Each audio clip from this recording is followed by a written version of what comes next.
لا تحسبن الذين هرگز گمان مکوا د ها کسانو بارک یفرحون جهوی خوشحالی دین مخکې د یهودو نه الله پاک جل شانه وعده غستې وه د یهودو چې څومره علما وو د هغې نه الله رب العزت وعده غستې وه چې تاسو به د الله کتاب صحیح خلکو ته بیانوئ د الله کتاب کې چې کوم احکامات دي دا به نه پټوئ نو یهودو علماو د الله رب العزت چې کوم وعده د یهودو د علماو سره کړې وه نو هغه د یهودو علماو د خپل شاته ور وغورځوله او د الله د وعدې پاسداري ونه کړله یعنې د الله رب العزت چې کومه وعده وه هغه یې ونه پالله د ذلیل دنیا د پاره د الله رب العزت هغه وعده ماته کړله او په تورات کې تحریف کول شروع کړو او احکامات یې پټول شروع کړل دا سلسله د دې جاری ودی به احکامات پټول یو پیر رسول الله صلی الله علیه وسلم د دین د خبرې تپوس وکړو د یهودو د علماونو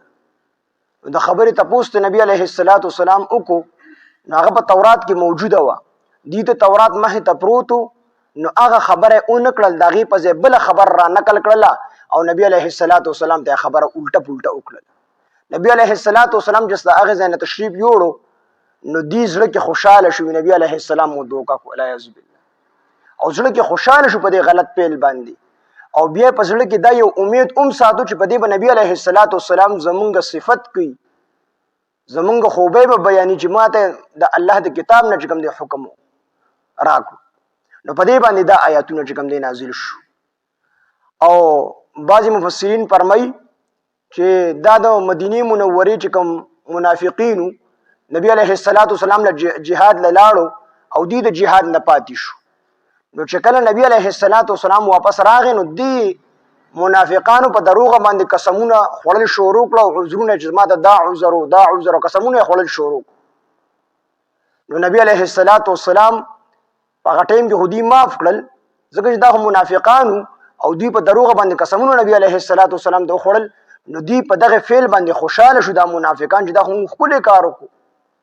په کور کې پاتې شو په چل ول خزان پاتې کو او بیا نبی علیه السلام ته قسمونه وخوړل نو د دې په زړه کې دا امید چې نبی علیه السلام به زموږ تعریف وکړي او موږ په جهاد کوونکو کې شامل کړي نو په دې باندې دا آیتونه نازل شو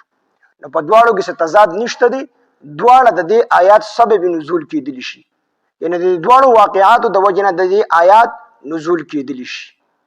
بعضې وخت انسان یهودو به هم ډېر دروغ وي د منافق نشاني خو هم دا ده چې دی کومه خبره کوي نو دروغ وي نبی علیه السلام فرمایي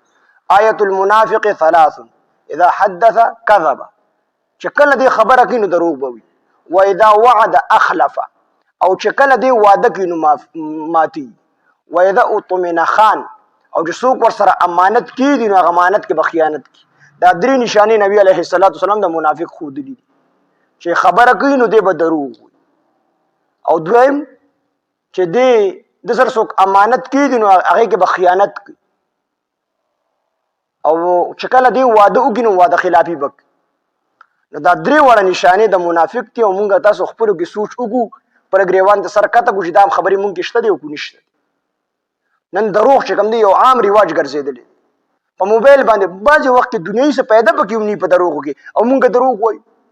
اوس مثال زه جومات کې ناست یم ما ته څوک کوم ځای کې هلکه زه چې کوم دی کور کې یم اوس دې کې څه مسله خو نشته دی دنیایي پیدا پکې هم نه په ګپ کې هم دروغ وایي حالانکه حدیث پاک کې راځي چې کوم سړی دروغ ووایي نو د ده د خولې نه دومره خطرناک څښا بوی ځي چې د رحمت فرشته شپږ میله کې د ده نه تښتي لرې ولاړې د خوا ته د رحمت فرشته نه راځي نو چې کله د رحمت فرشته نه راځي نو د غضب فرشته به راځي که نو دی بیا وي ژوند مې لنډ تنګ دی ژوند به دې لنډ تنګ ني چې ستا سره د رحمت فرشته نشته دی د الله رحمتونه په تا نه راورېږي د رحمت فرشته ستا سره خوا ته نشته دی نو ستا به ژوند لنډ تنګ ني نو بعضې وخت کې الله پاک جل شانه انسان ته مهلت ورکوي دی دروغ وي لکه د منافقانو د یهودو د علماو په شان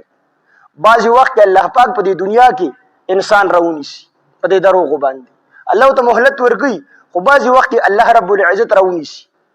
او بعضې وخت کې ته الله مهلت ورکوي نو آخرت کې خو بیا چېرته تللی نه